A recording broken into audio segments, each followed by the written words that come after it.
નમસ્કાર, મારું નામ પટેલ પ્રિયંકાબેન જીતેન્દ્ર કુમાર, શ્રી સરકારી માધ્યમિક શાળા ઘનશ્યામપુર, તાલુકો હળવદ, જિલ્લો મોરબી. મારા ઇનોવેશનનો વિષય છે કન્ટેન્ટ વિથ એક્ટિવિટીઝ, એટલે કે વિષય વસ્તુની અંદર બાળકોમાં રહેલી નિરસતાને દૂર કરી ચીલાચાલુ શિક્ષણ પદ્ધતિની જગ્યાએ કઈ નવી પદ્ધતિને મહત્ત્વ આપી બાળકોની અંદર રસ કેળવવાનો છે, ગોખણપટ્ટી વિનાના જ્ઞાનને દૂર કરવાનું છે. એ માટે વિષય વસ્તુ આધારિત જે શિક્ષણ પદ્ધતિ છે એમાં વર્કિંગ મોડલનો સમાવેશ કરવામાં આવેલો છે. આ વર્કિંગ મોડલ એ 20 વસ્તુમાંથી બનાવવામાં આવેલા છે. આ વર્કિંગ મોડલ બનાવવા માટે બાળકની ભાગીદારીનો ઉપયોગ કરવામાં આવેલો છે. ચાર્ટ, ચિત્રો દ્વારા પ્રત્યક્ષ શિક્ષણ આપવાનો મુખ્ય હેતુ છે, જેથી બાળકો શિક્ષણની અંદર રસમય રીતે અને ગોખણપટ્ટી વિનાના જ્ઞાનનો ઉપયોગ કરી બાળક શિક્ષણ સારી રીતે મેળવી શકે. આનો મુખ્ય હેતુ જે વિષય વસ્તુ છે એ બાળકને લાંબા સમય સુધી યાદ રહે. વિષય વસ્તુની અંદર જે જ્ઞાન છે એ પ્રત્યક્ષ રીતે બાળકને મળે.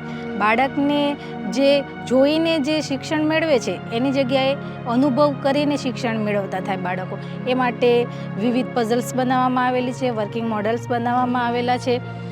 એ માટે બુકલેટ રેડી કરવામાં આવેલી છે, જેમાં વૈશ્વિક ધરોહરોનો સમાવેશ કરવામાં આવેલો છે. ત્યાર પછી ઋતુ આધારિત મોડલ બનાવવામાં આવે છે. દિવસ રાતનું એક મોડલનો ઉલ્લેખ કરવામાં આવેલો છે. સૂર્યગ્રહણ, ચંદ્રગ્રહણ જેવા વર્કિંગ મોડલ લેવામાં આવેલા છે. રાજ્યો અને તેની રાજધાનીના મોડલ લેવામાં આવેલા છે. આ ઉપરાંત ભારતના નકશાની અંદર રાજ્યોના પડોશી રાજ્યો વિશે બાળક જાણે એ માટે ભારત દેશની આખી પઝલ્સ રેડી કરવામાં આવેલી છે. આના દ્વારા જે બાળકોને જે ભારત દેશની અંદર કયા ખૂણામાં કયું રાજ્ય આવેલું છે જેનું જ્ઞાન નથી હોતું તેનું જ્ઞાન બાળકને વિસ્તૃત રીતે મળવી શકે. શિક્ષણમાં આવી વિવિધ પ્રકારની ટેકનોલોજીનો ઉપયોગ કરી બાળકને શિક્ષણમાં રસ જાગૃત કરવાનો મુખ્ય હેતુ રહેલો છે. આના દ્વારા બાળકને જે સામાજિક વિજ્ઞાન જેવા વિષયોમાં જે નિરસતા જોવા મળે છે આ નિરસતા દૂર થાય છે. બાળકો સહભાગીદારીથી કાર્ય કરતા થાય છે. બાળકો તેને સમજતા થાય છે, એનું અર્થગ્રહણ કરતા થાય છે. આ ઉપરાંત બાળકોની અંદર જે સુસુપ્ત શક્તિ રહેલી છે કે એમનામાં કઈ વિશેષતા શું રહેલી છે તો આ મોડલ્સ દ્વારા આપણને ખ્યાલ આવે છે કે બાળક પણ આ વિવિધ મોડલ્સ બનાવવા માટે હેલ્પફુલ બને છે. બાળક પોતે બનાવીને લાવે છે.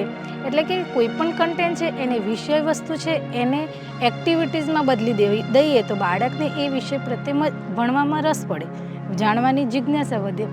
આ અનુરૂપ બાળકને વર્ગખંડની અંદર પ્રવૃત્તિમય શિક્ષણ મળે. આના દ્વારા શું પરિણામ મળ્યું તો ધોરણ 10 બોર્ડની પરીક્ષાની અંદર મને વર્ષ વાઇઝ અલગ અલગ પરિણામ જોવા મળ્યા. 2021ના વર્ષ, 2022, 2023ના વર્ષમાં પણ અલગ અલગ પરિણામ જોવા મળ્યા.